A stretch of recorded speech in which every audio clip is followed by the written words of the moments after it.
Assalamualaikum warahmatullahi wabarakatuh. Selamat pagi anak-anak.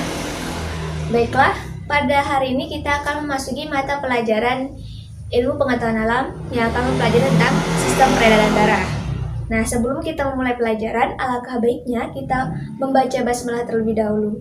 Bismillahirrahmanirrahim. Semoga ilmu yang kita pelajari hari ini dapat berkah dan bermanfaat bagi kita semua.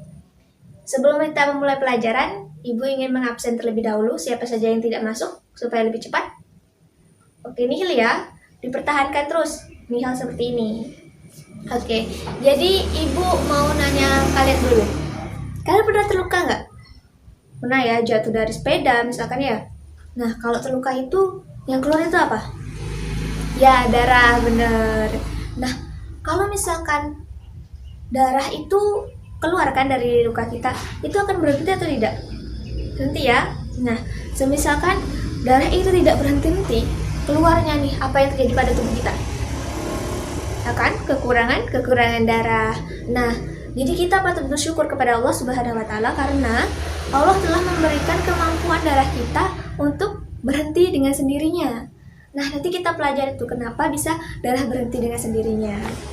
Nah, pada pembelajaran hari ini kita akan belajar tentang darah. Nah, di dalam darah itu bukan hanya cairan merah itu saja. Jadi ada beberapa komponen. Nah, Ibu mau nanya, mungkin ada dari kalian yang sudah belajar tadi malam tentang sistem peredaran darah. Ada yang sudah belajar? Oke, silahkan. Benar, jadi ada 4 komponen dalam darah. Yang pertama, di sini Ibu sudah ada gambarnya ya. Yang pertama ada plasma darah. Terus ada sel darah merah, terus ada sel darah putih, terus ada keping darah. Nah, ini nama lain dari plasma darah itu, ya plasma darah itu sendiri. Lalu ada sel darah merah itu eritrosit, terus ada sel darah putih atau leukosit, terus ada keping darah atau trombosit. Nah, jadi di sini darah kita 55% itu adalah plasma darah. Jadi dari plasma darah 55%-nya. Terus 45%-nya itu adalah sel darah merah dan sel darah putih. Nah, selebihnya baru keping darah. Oke. Nah, kemudian kita akan melakukan praktikum di sini ya. Jadi kita akan membentuk kelompok. Ada berapa kelompok? Oke. Mau Ibu yang bagi atau kalian yang bagi? Oke. Silahkan. Sudah ya, sudah tahu siapa aja kelompok-kelompoknya. Jadi di sini kita akan melakukan praktikum tentang penyusun komponen darah ini. Nah, nanti gambarnya akan seperti ini ya. Kalau misalkan ini model dari susunan dari lapisan darah kalau misalkan kita endapkan. Nah, jadi di sini Ibu sudah menyiapkan bahan-bahannya. Kalian tinggal saja melakukan apa yang ada di dalam buku. Di situ ada tuh, ayo kita lakukan. Di halaman 285 ya. Coba kita lihat dulu. 285. Oh, halaman 289. 289 coba dibuka. Nah, aktivitas 61, model komponen penyusun darah. Nah, di situ dilihat ya bagaimana cara tahap-tahapnya. Jadi tinggal ambil saja apa saja yang dibutuhkan di sini. Nah, nanti setelah kita melakukan praktikum, setiap kelompok akan melakukan presentasi. Ya, Ibu melanjutkan terlebih dahulu penjelasan dari Ibu. Nah, dari setiap komponen darah ini, dia memiliki fungsinya masing-masing. Nah, di dalam plasma darah itu terdiri atas air, garam-garam mineral, terus ada protein plasma, dan ada senyawa di transportasi. Nah, air itu sendiri berfungsi sebagai pelarut. Terus garam-garam mineral itu berfungsi sebagai keseimbangan, menyeimbangkan, menstabilkan tubuh kita. Lalu ada protein plasma, itu nanti disitulah terjadinya adanya pembukaan darah, di situ dia berperan.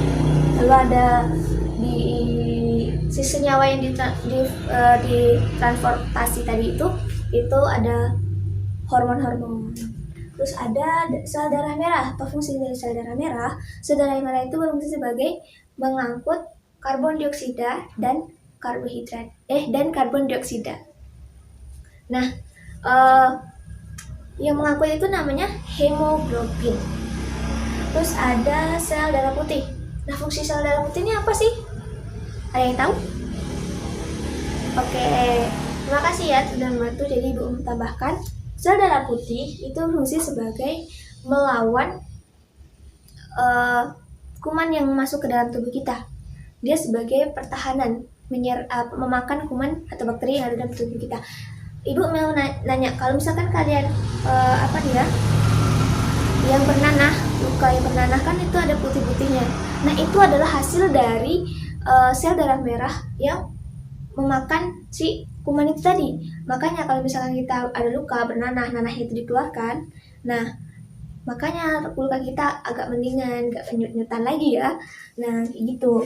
Terus ada keping darah. Nah, jadi pada pembelajaran kali ini kita udah tahu apa aja yang mau kita lakukan. Jadi Ibu kasih waktu kalian untuk mempresentasikan dan melakukan praktikum terlebih dahulu. Nah, dari yang kita lihat dari presentasi teman-teman kita tadi, dapat disimpulkan bahwa ada 4 lapisan dari yang kita lakukan praktikum tadi ya.